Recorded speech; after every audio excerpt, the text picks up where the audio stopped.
Welcome. Welcome. I'm Halcyon. And I'm Phenomenal. We are here with week 3 of the Burning Man Bootcamp. Burning Man Bootcamp!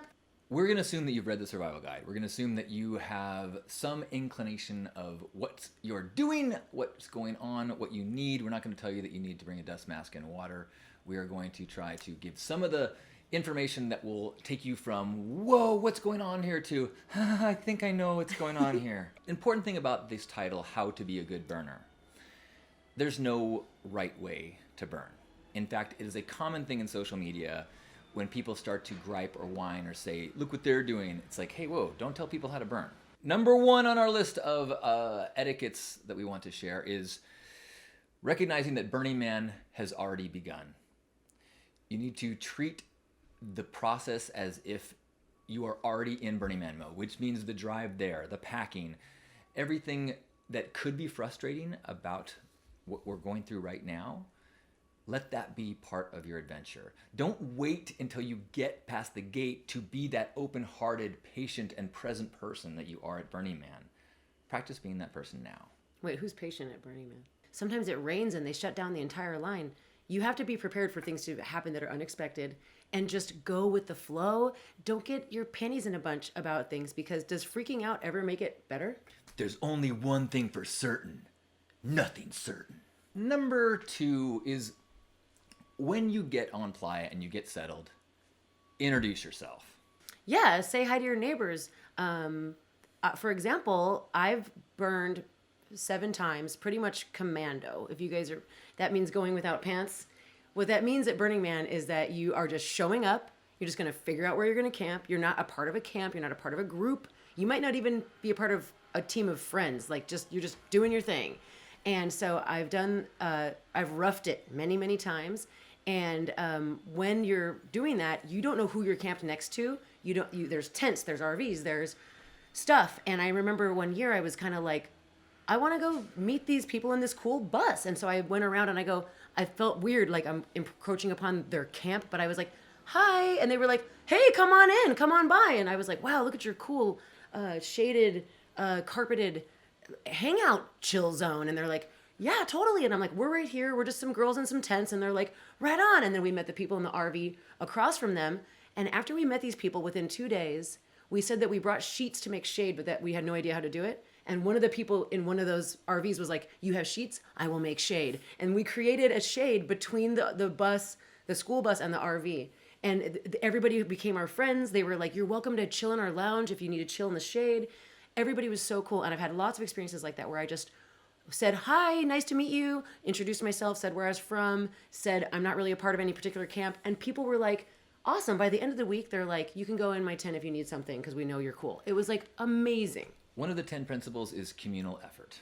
And so we have a tendency in the default world to stick to ourselves, to keep our heads down, to not ask for help. And this is different out there. If you are in a theme camp, you are already in the zone of like working together. If you're not in a theme camp, your neighbors are going to become your community and your theme camp, and you can borrow things from each other, but start it by introducing yourself. Okay, the next is the right way to dress. Now, we, in our episode 1, we talked about Burning Man outfits, so you can go back to that if you want to know more about the correct way to dress for Burning Man. But what I want to address is the idea that I keep hearing people throw around of sparkle ponies. What's that? Sparkle ponies. Sparkle ponies. What's a sparkle pony? All right, a sparkle pony, as far as I understand it, it's a person who is so concerned about how they look, so concerned about their crazy outfit, so concerned about looking cute, perfect, pretty, handsome, sexy, whatever, that they disregard radical self-reliance, which is one of the 10 principles. And for example, if someone's like, oh, I need this, oh, I need that, I have to get my outfit perfect. And please imply this tone to male and female people. This is not just me mocking a girl. Boys can be sparkle ponies too. I've seen it myself. Now you're like, I gotta get ready, everybody's like, let's go. And you decide to forget your Camelback. And now you're walking around with your peeps, or maybe you didn't even make it because you took too long, and your peeps are, whatever. You're at a camp and someone's like, we're serving rum punch. and you're like, oh, I'd love a rum punch. And they're like, do you have a cup? You're like, oh, I left it at camp. You need to have a cup. You should bring your own water at all times. To not have those basic things. Oh, I need a dust mask. Oh, do you have an extra dust mask? So basically, a sparkle pony is someone who is not radically self-reliant. Lately, people have been using that term to insult photographs of people who have elaborate outfits and who are using their clothing as their artistic expression, or perhaps they're modeling the artistic clothing of others. And I just want to nip that in the bud. There is zero negativity about clothing art. Totally. In fact, art on the body is still art. Yeah, you do you, and you dress up as sparkly as you want, but don't prioritize the outfit over making it to watch the burn of the man. The converse of that is that don't assume that if somebody has regular clothes, that means they are not an intense participant. Many of the most hardcore builders and artists and people who've been there for weeks, they wear cargo pants, a t-shirt, and shaded hat because their focus is on building big-ass awesome shit. And they could care less what they look like. Now, neither one is better or worse. Don't think that somebody walking around in army pants and some kind of normal-ish clothing is not a sparkle pony. And do not assume that people that are covered in amazing glittery things and tutus and fur and neon glowing lights are sparkle ponies. You can be the sparkliest of them all. You can be dressed up like a pony covered in sparkles. And that doesn't mean you're a sparkle pony. If you got your shit together, you have your water, you have your supplies, you have what you need on you. You're not crying about the fact that it's dusty. You're not complaining that it's windy because you know that that's going to happen. You're not a sparkle pony. As a person who for many years considered my attire to be my main expression at Burning Man, I also feel like I was radically self-reliant and embodying the principles, and so I want us to make sure we can see all people as part of our rich tapestry. Okay, next we have Port-o-potty etiquette. Thanks, Owen. First off, the most basic of the Port-o-potty etiquettes is if it doesn't come out of your body, don't put it in the potty. Memorize that mantra. Now, to be honest, I didn't know this initially. When I was younger, I thought porta-potties were magical things, and whatever you put into them just disappeared. I don't know. It didn't occur to me that somebody came around and sucked stuff out with a hose, partially because the horror. But what that means is if something falls in there, or you throw something in there, a beer can or something that's not one-ply toilet paper, excrement, vomit, semen, tears, menstrual blood. See our video on that bathroom edition if you want full details on all the things with the porta potties. If you can get all of those liquids and substances into a porta potty on one visit, you actually get a special medallion. Yes. So porta see the potty Rangers. Pro. Porta potty bingo. Oh my God. But something that's in there that isn't meant to be can clog up the hoses. At one point, the number one risk to the future Burning Man was the inability to empty porta potties. So just be good about only putting things in there. Well, wait a minute. I need to use wet naps. What should I do? Oh my goodness. You should probably have... Sorry, not probably. You should 100%, absolutely without a doubt, have a MOOP bag. What's MOOP? MOOP is matter out of place. And that can be anything, right? Like, it could be a scarf, it could be a headlamp, it could be a tampon, it could be... MOOP is stuff that's not supposed to be there, that's somehow gets on the playa or somewhere it's not supposed to be. With regard to the porta potties, if you have a tampon, if you need to use wet wipes, and you need to throw those away properly so you don't clog up the porta potty. So you bring a Ziploc baggie in your bathroom stuff. Again, see our bathroom edition about this at length. If you're a newbie, it might be really good for you to watch that. And you wrap it up in some toilet paper and you stuff it into your MOOP bag, and then you take that back to camp with you and you dispose of it properly. You could even have a separate MOOP bag just for bathroom MOOP, because that's going to be a little funkier than your plastic wrapper MOOP and your regular MOOP. So bathroom personal MOOP bag is really important so that you can have your wet wipes, you can do whatever you need to do. And I consider it etiquette to knock on any door before I open it. Over the course of the week, often the doors will have the locking mechanisms not work, so you can't depend on that to be evidence that it's empty. So knock, and that gives the person inside to be like, 1 second. Yep. There is a special intimacy to that moment when you open a porta-potty and are eye to eye with someone who's sitting down. Or eye to ass cheeks for guys standing up. You know, eye to ass cheeks is something that I can shake off. It's eye to it's the eye. sitting down. Okay. It's when the eyes are open and the sphincter's open. That's a time. Oh, God. That intimacy is something that I don't want to share with anyone. Oh. Bring extra TP with you, 1 ply, just in case they're out, and the bag for your wet naps. If you're a woman or you don't have a penis, pee funnel is an awesome idea. Becca talked about it a bunch. Phenomenal talked about it a bunch during our episode 1, week 1. Okay. Pee funnels are a game changer. And then you can use the urinal and you don't even have to look at all that. Okay, next is...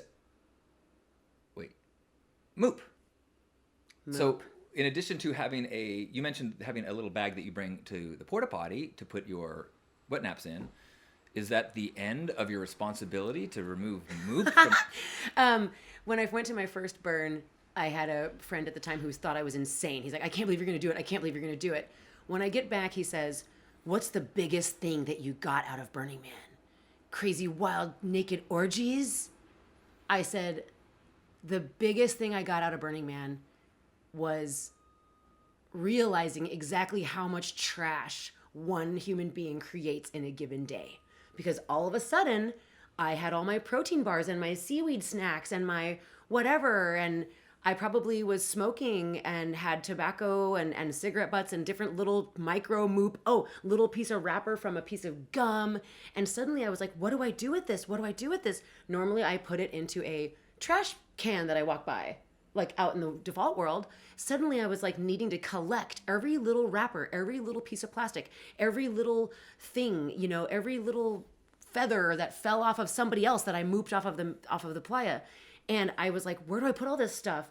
And someone said to me, carry a MOOP bag. And I was like, what's that? And there's some camps that go over this at length. And I think it's really brilliant just teaching you how to create your own MOOP bag. I mean, you don't want all your protein bar wrappers that have like melty protein bar goo in your Camelback getting all over your other stuff, do you? You want to keep it separate. So having some kind of MOOP receptacle situation on your person at all times is really important. Having MOOP setups at your camp is really important. You might want like an actual trash can rather than just like a hanging trash bag. Separate your paper from your, compost. I met at my first burn as well, I met somebody who composted. They took all their food scraps, like from onions and banana peels, and dried them out in a basket and then burned them at the temple. So as far as etiquette goes, don't let it hit the ground and allow yourself to be responsible for everyone else's move. Yeah, pick stuff up. Don't like let it lay there. If you see something laying there, pick it up. If you don't pick it up, it will accumulate. At some point in the week, you are going to have a piece of your trash that is going to get out of your hands or fly out of your bag, and you're not going to notice it. Or off of an art car and you can't jump off. And someone else in the community is going to pick it up because that's what we do for each other. So be that person for someone else. Be that person. Think about it like this. If you're riding down the road and you see something on the street and you stop and pick it up, then the next person that comes by and the next person that comes by doesn't think that people just leave MOOP on the ground and that's all fake. They go, oh, there's no MOOP. Like, that's what I love about Burning Man. Everywhere you ride, it's clean. The playa is smooth. There's not a bunch of debris and garbage and trash and litter. Okay, moving on to yellow bike rules. Yellow bikes, I've heard of those. Yellow bikes are the communal bikes that are available for anyone to use. Now, they are actually green. Personally, I don't think that the confusion that nomenclature causes is worth the cleverness. But whatever, it's based on a program that is in European cities where they have a fleet of bikes that anyone can use. You get on the bike, ride it to where you're going, and you leave it there for someone else to get on. It's kind of like how they have scooters now, except you don't pay for them. But you ride it, it's you get off. It's a free version of that. You ride it, you get it off, someone else gets it on. Yep. So anyone can use it at any time. For this program to work, it requires a couple rules. Those are: do not decorate it, do not lock it, and wear pants. I always forget about that last rule. It should be common sense, but these are everyone's bikes. So you can't own it. You can't decorate it, partially because it will be, it loses the definition of the thing that we use to Right. Identify it. Don't lock it. And pants is a sanitary issue. Yep. Same as with, like, if you Protect visit yourself. if you visit someone's camp and you're a never wear pants or what's it called? Shirt cocking. Shirt cocker. That's Or fine. blouse boxing. Your thing's your thing, but just be mindful of sitting on anyone else's stuff. Be that a yellow bike, be that someone's cooler, like personal choices. Yep. Okay, so it is totally uncool to lock a bike. I hear people say, yeah, but if I take a yellow bike all the way out to dance at an R-car way in the middle of nowhere, I need it to get back. No, you don't. That's not how the system works. That's not how it works. You might hope that somebody rides one out and leaves one when you need one. The playa provides. You need to trust that the playa provides. To be selfish and be like, well, I'm going to lock this bike up to my friends' bikes and hide it in between them to make it hard to get out, to unlock it from, that's a sparkle pony move. You can't discard the rules of the system because it doesn't work for you. Because you didn't bring a bike, or you lost your bike, or someone stole your bike. Shit happens. You'll find a way. You'll find a way back. An art car will come by, and on that art car is going to be the person that you were meant to meet so that you would marry and have 9 kids, and then wonder, should I bring my kids to Burning Man? They don't all have bikes. See? It's full circle. Yes. You don't need a bike at all times. It's wonderful to ride around on art cars. Other things on just bikes in general. It's very important that we keep the streets clear. When you show up at a camp that has got a big crowd, what tends to happen is the bikes will start to fill into the streets. And you ride up, you see something cool, you just drop your bike and go. That's actually a huge problem. It's one of the bigger problems. Just like clogging the toilets is a huge issue, clogging the streets is a huge issue. We have to have the ability for emergency vehicles to get down every street. This is a city. It's not just a rave. Hello? If you've ever been in a theme camp that gets big crowds, one of the biggest challenges you have is bike parking. You have to have a cruise of people. Not there, please, not there. Please, can you put it over off the Esplanade, please? Can you get it off? Pink Heart has built a bike parking lot and like bike parking areas to let people who come to Pink Heart park. Well, not their only bikes. that, we have to have staff. We have to have manned shifts to make sure that we assist people or move bikes. And so do your part to just keep things flowing. And some camps along the Esplanade and other main streets do provide bike racks, areas where you can put your tire in and it stands your bike up. So look for those. And if it's cluster crazy, try to maybe put your bike a little further away so that you can find it later. You could even borrow a yellow bike to go ride around and find your bike, but then you leave the yellow bike there unlocked and ready for someone else. Right. Someone asked, jargon alert, shirt cocking? Yes, shirt cocking is when someone wears only a shirt and no pants. It's also called Donald ducking.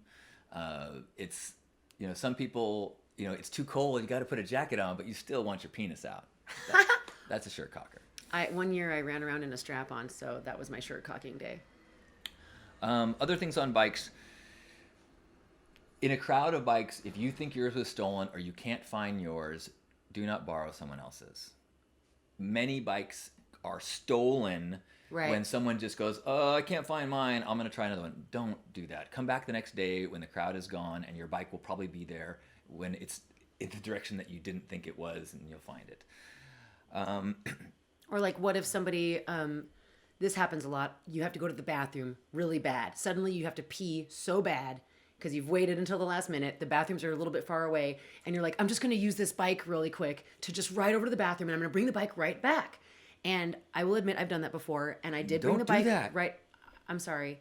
I did bring the bike right back. But what if I placed the bike a few feet away from where it actually was originally? It could have made it hard for that person to find it. Or the owner came back while you were gone. And then they take someone else's back. Now we have 2 stolen bikes. So don't do it. That sucks. And so maybe don't wait till it's an emergency to go to the bathroom.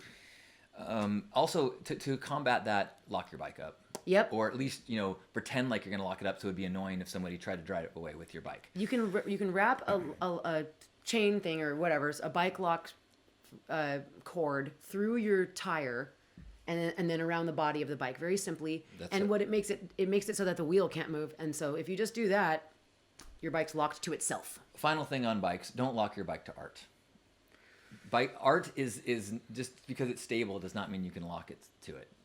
Like Not a good idea. Like Phenomenal said, lock the bike to itself, lock it to another bike, or a bike rack or something that is clearly not art. They And might definitely burn not it. to a mutant vehicle because it will. They will clip your lock and just drive away. Okay, next we've got pranks and fuckery.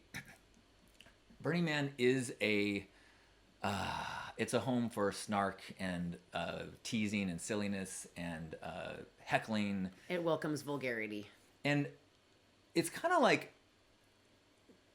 for me, some of my dearest friends that I've known for 30 plus years, one of the ways that we interact is by teasing each other and making fun of each other. And there's this deep, profound love which allows us to mock and be silly. And we're just laughing as we make fun of each other. That happens a lot at Burning Man. And you got to understand that it's done from this place of love. However, you may hear something that feels a little judgmental or jarring or pretty bold to hear from someone that doesn't know you. Understand that that is a part of the culture. If you're going to do that, if you're going to be one who mocks or insults Or teases. or does pranks where you like send somebody on a wild goose chase, what makes a prank, what makes it good is when both sides are laughing. If you just make someone have a bad experience and you laugh at their expense, that is not what we're about. Don't do that. Do something that's funny where once they realize what happened, they're laughing. Along with the snarkiness and criticisms and heckling, the opposite of that is compliments and thanks. We are a culture of compliments and of appreciation and thanking. It is a good practice if you are going to be complimenting someone to make sure that you don't fall into the sound like you are hitting on someone and making them uncomfortable.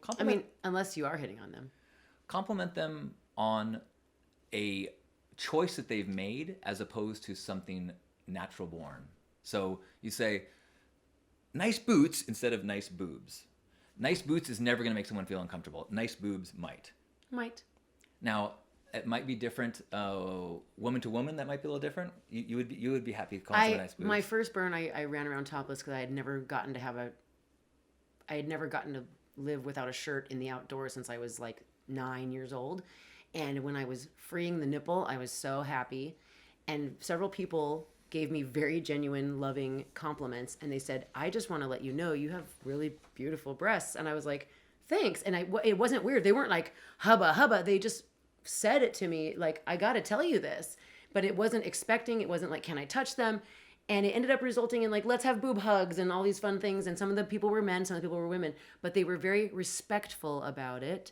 And, I will compliment someone how beautiful their eyes are because I'm a sucker for beautiful eyes like yours, green and brown. I'm just saying this is graduate level complimenting. If you're going to compliment someone's body of the opposite sex, don't be a dick about it. Be mindful that you're doing it in a respectful way that does not make someone feel objectified when they are not in a place where they are consenting to be so. Yes. And along complimenting people, it's one of my superpowers. I've been using it for years as a way to connect with people.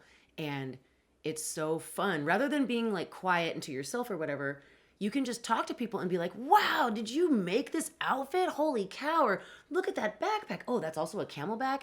And just acknowledging people, telling them that they look awesome or that they are doing something well is a great way to meet people and also learn stuff about like, how did you make that? How did you do that? Wow. Like you're learning, you're noticing things. And I think it's a really great way to communicate with a random stranger. Just say something awesome, say a joke, say something. But yeah, all that snarky fuck your burn stuff is kind of in the same way way. Old. The thank you culture is big, and nobody tires of hearing that. Think if you can find an artist that's done something, any volunteer, arranger, just showing appreciation, saying thank you, just like a compliment it just raises the vibe of we're all appreciating each other for what we bring to this to make it what And it is. noticing that all the work that has gone into it. Yeah. When you are at a cool piece of art, sometimes there might be someone kind of hanging out nearby the art.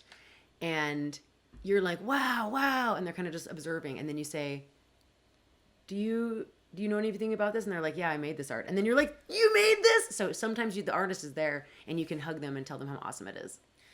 Okay, next we've got on our list drama.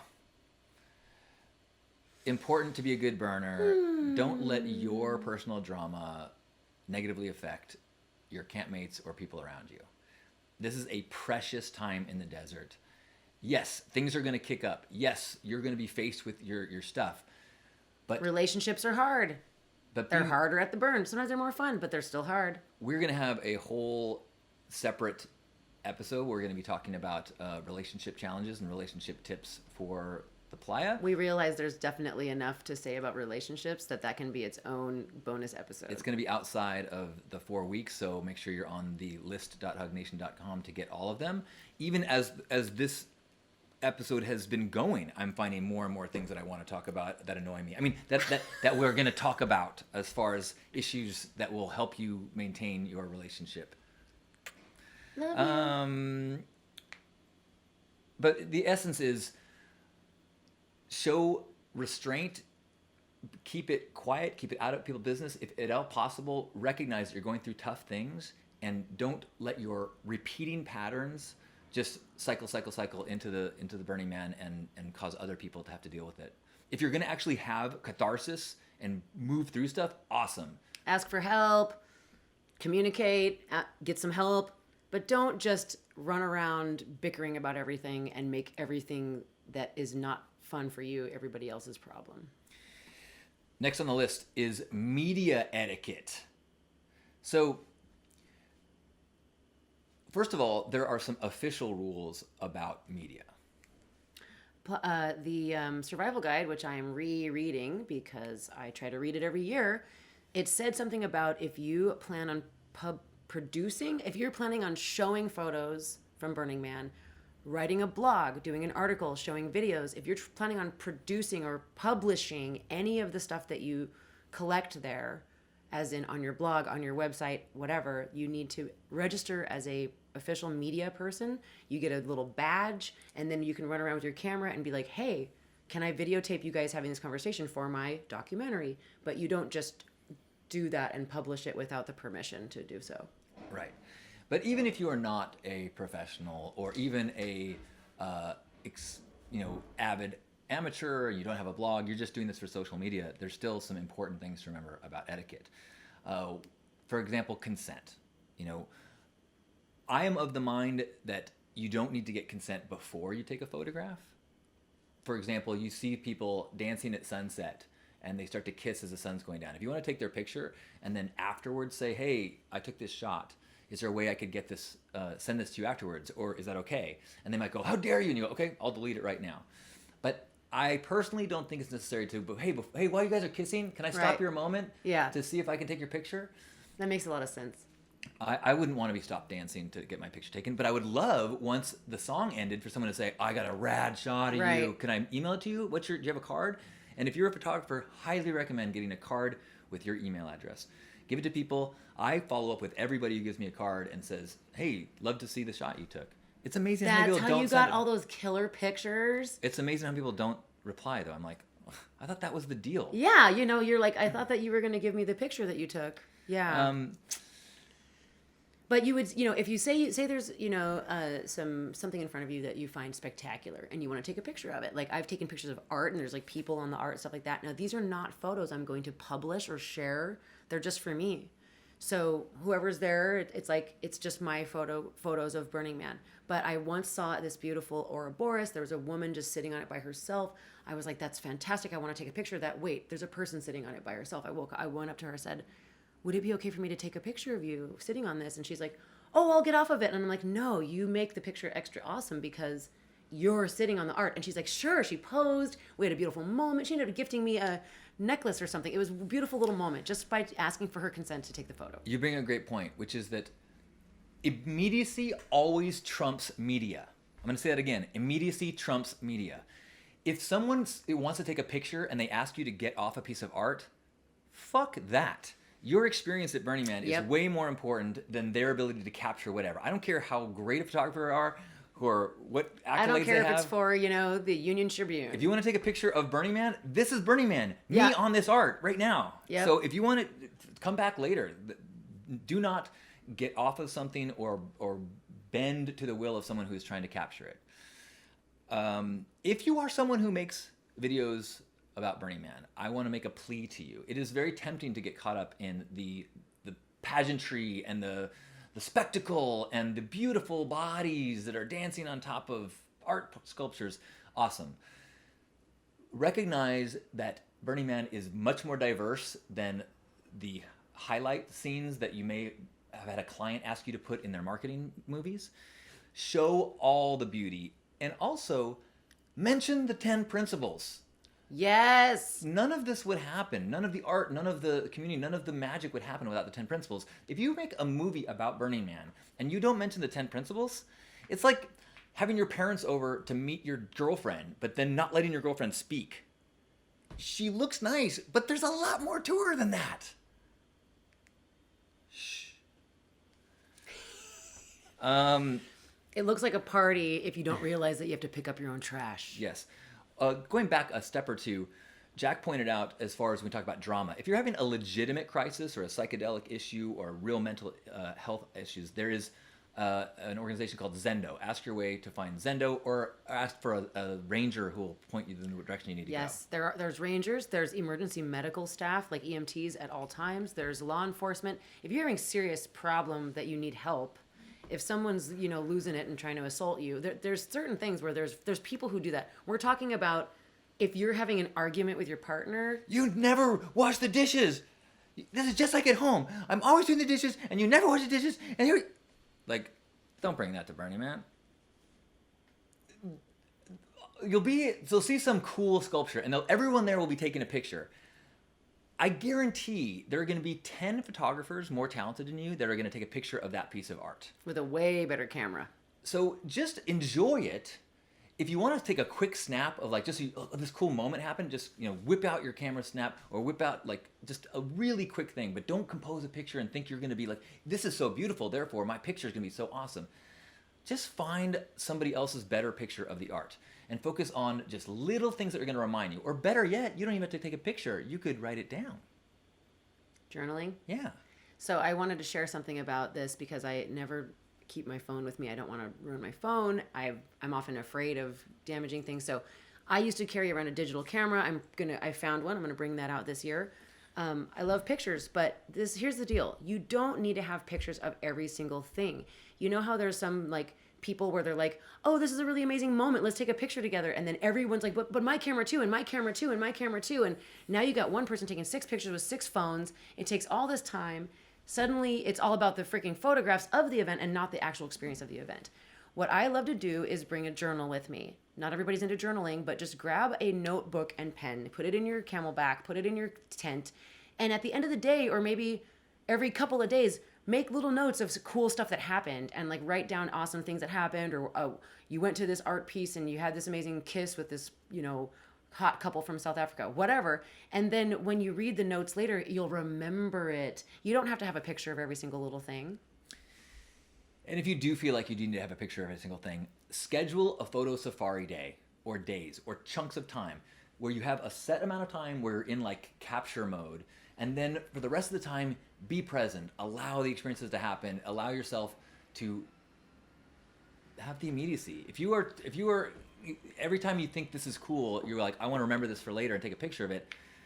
You just created this separation between the magic and you. Next, we have respect the art. Burning Man art is interactive. For the most part, unless it says otherwise, you can probably climb on it. Use your best judgment. If something looks brittle, don't do anything to break it. If it's covered in spikes, probably don't want to climb Some things are clear, you're supposed to write on it. You're allowed to write on it. Mm-hmm. But don't write on things that do not already have writing on them, or with pens and stuff present. Don't think that your tagging is going to make something better. Respect the art. Respect the journey that an artist and a team of artists has gone to get something to where it is. Yeah, don't assume everything's going to get burned or something either, you know? So love it, respect it. And don't take it upon yourself to see just how strong this thing is. I've seen and heard of people like pulling on things to see, you know, if it will break. Don't do that. And if you see other people doing it, all of us, let's try to work together to protect the art and recognize that anything that you break means later in the week someone else can't experience that.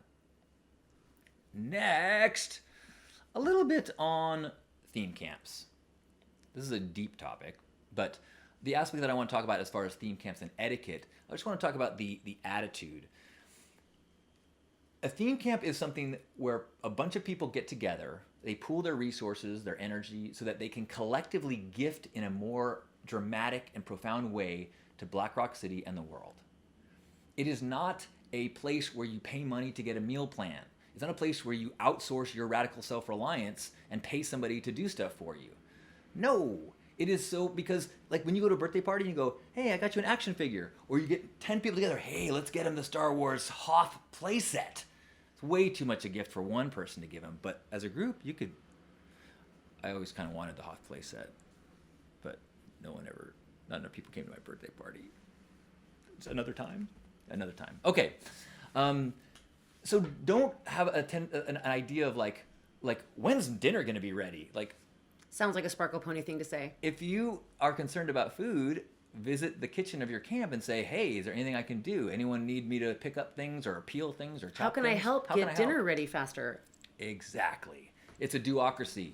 Help out whenever you can. Also, if you're just a commando camper and you're perusing theme camps, you don't just like take the place over, you know, it's like keep in mind that Burning Man is a volunteer do-ocracy. It's everybody brought that there for your enjoyment. So yeah, ride the swing set and go get a shot at the pickleback bar and appreciate it. But don't like make a mess. Don't leave your MOOP there. Don't be rude don't disrespect the camp, you know?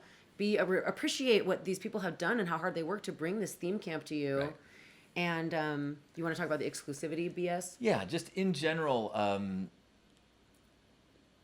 while we have radical inclusion in the event and we want everyone to be able to come and bring whatever it is that they want to share about themselves and their art, we also need to be very careful about exclusivity in theme camps and art cars. There has been a trend where people will create a velvet rope or a wall of RVs where only certain people are allowed in, whether they are only friends within the camp that can participate in an activity, or only people of a certain age and body type are allowed on an art car. Have you heard of this? Yes. And so that's despicable.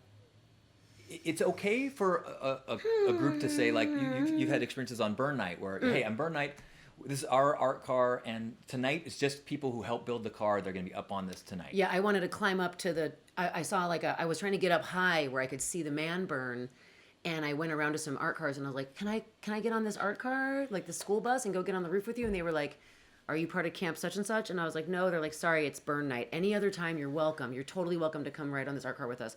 But it's Burn Night, and we have a capacity of how many people are allowed to be on the roof of this thing. And that makes total sense. That's respectable. But other than that, the things that theme camps bring to gift should be available to all. Right, like not all at the same time. Like there are some things that people gift, like gourmet meals with a sit down, or a super well furnished plush room for 30 minutes or an hour that you can just use with your lover.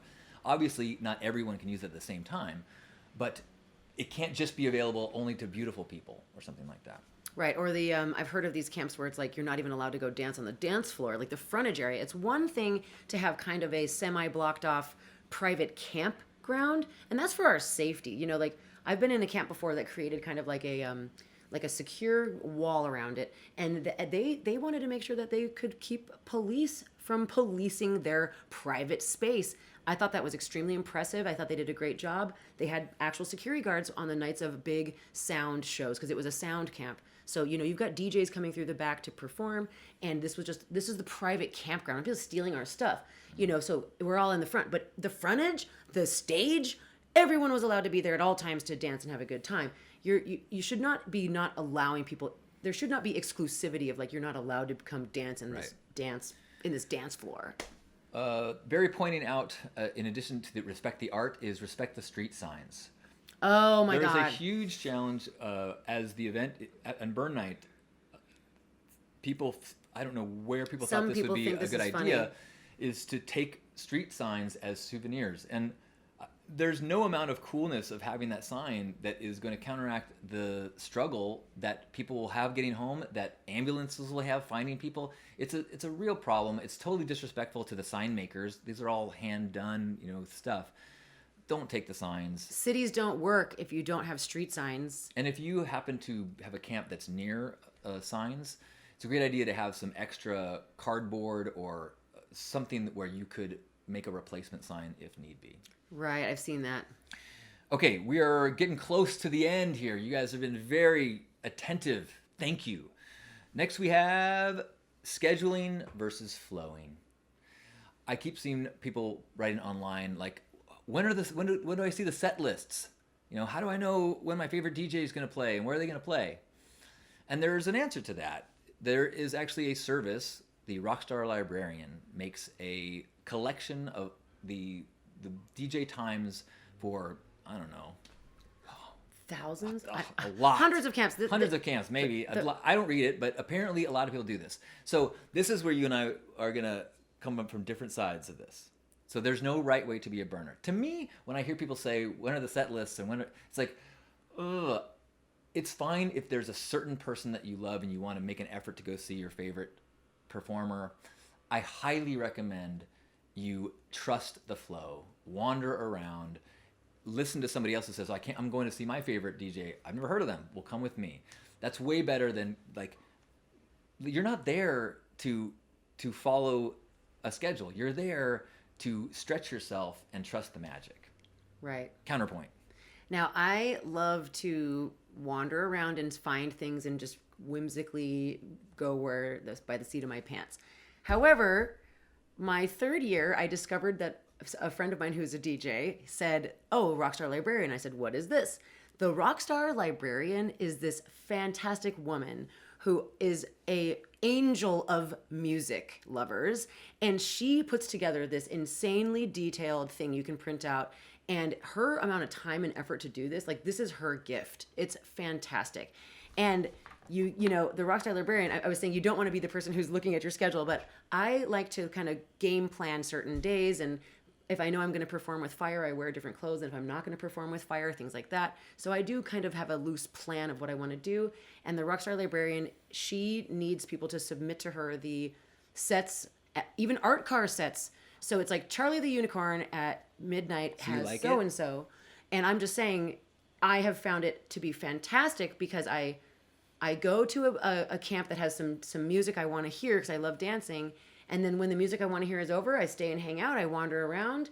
And I just loosely plan around, at this night, I know I want to be on 10 o'clock side for these reasons. And that makes, it enhances my burn tremendously because I had never seen the Crystal Method in a concert in my life, and I'd been listening to them since I was 16, and I've seen them 3 times on Playa, and it's been mind-blowing every time. So I'm grateful to know that they're there. And my counter to that is you can see Crystal Method in clubs all over the world, and there's a ton of things you can't see that are only at Burning Man. That's true. And that there's a real temptation that I urge you to fight, and I think we'll talk about it more next, our final week 4, is that it's tempting to get drawn to the brightest things and the loudest things and the big crowds. And the just because it's a bright light and it attracts the moths does not mean it's the best thing. And there's so many treasures that reward those that wander off the beaten path. Oh, yeah.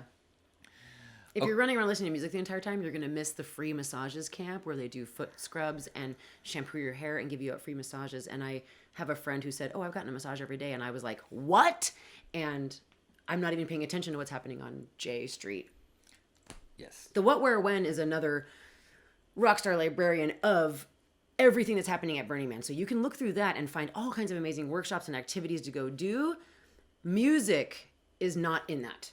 One of my, I I like the idea of going through the Rockstar Librarian or going through the Who What Where and finding something that seems interesting and then heading off in that direction. Right. Because a destination is what gets you started on your adventure. Right. But just then let go. Then trust that, if you're on your way to Crystal Method and there's somebody whose aura is vibrating and they're holding gluten-free pizza. Oh my God.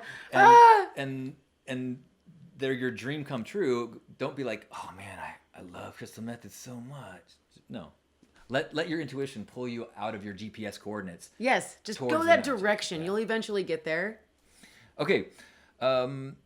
Next we have just a little bit on consent. As far as etiquette at Burning Man, there's nothing more important than consent. We have this radical self-expression principle, but for it to work, we have to be mindful that our gifts are desired, that people are consenting to receive our gifts, whether that is a song, whether that is a megaphone, whether that is a spritz of water, whether that is touch or a beverage and a cocktail. Everything in the world that is awesome if you want it can be horrific if you don't. Me? You didn't consent to it. I love sex, but if I don't consent to it, that's rape. Yeah, not cool. If I love a good buzz, but if you dose me, that's consciousness rape. It's fucked up. People think it's not a gift if someone is not enthusiastically receptive to it. And same with the spritz of water. Like, what if I just put my contacts in and you just knocked them out? What if I'm the Wicked Witch of the West and you spray me with water and I melt? Melting. So just ask or find a way to get implied consent with your hug. Or if you have the sprayer with the water and you're walking around with the sprayer and you see me and I'm like, and I put my arms out like, oh, please spray me. I love people that spray people with water, and I even bring a spritzer myself to do that same thing because it's such a wonderful gift and it's so easy to provide a spritz of water. But if you squirt gun me in the face when I'm not expecting it, I am going to be super pissed and feel assaulted by that. Or one thing I see people a lot is that people are giving sprays in the heat of the day, and everyone's like, "Thank you, awesome," and then it's so fun. They're enjoying the gifting. They're giving so much joy. They're cooling people off, and it's like 6 p.m. The sun's going down, and they're still spraying. I'm like, whoa! It's getting cool. Not a gift it's cooling anymore. down. Yeah. Oh, on consent, we wanted to practice. We dare you to ask. Double dare. One of us or both of us to consent to something on Playa. You'd be surprised at how much fun you can have asking for consent for things. Okay, strike and exodus.